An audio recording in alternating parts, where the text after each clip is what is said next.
Chelly Bouferrache. So I grew up in the Willamette Valley in Lebanon, and I'm a 5th generation Oregonian. We wagon trained here, and I moved from Lebanon when I graduated from high school and kind of lived all over. I have 3 kids and 2 boys and a girl, and a pack of dogs and a herd of horses and a couple of cats thrown in there. So it's pretty much my passion.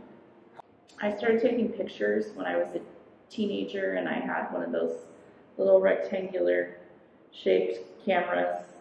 I am sure that my mom gave it to me, and when I graduated from high school, I was gifted by my parents a Minolta 35mm, and I loved that camera, and my dad actually upgraded it for me a few years later to a slightly better Minolta, and I've been taking pictures ever since. I do have several film cameras still, but it's difficult to find places to develop them.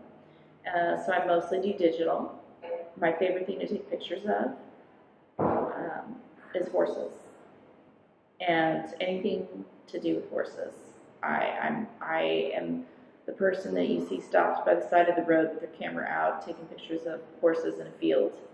I'll pull over a lot of times if I see that. I look for the wild horses when I drive out in Eastern Oregon too.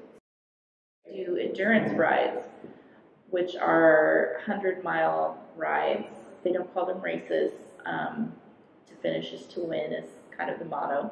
And honestly, if you can finish any mileage 25 and up on a horse, you probably won. If I had to choose between color and black and white, I would actually choose color.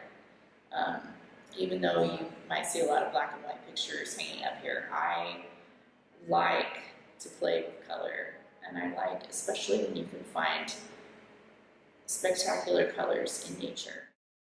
That is a labor of love to do, because it's a lot of footwork to get permission to get to photograph concerts, and I don't get paid for that, but I absolutely love it. And the only artists that I photograph, because I choose to do it, because I love it, are outlaw country artists.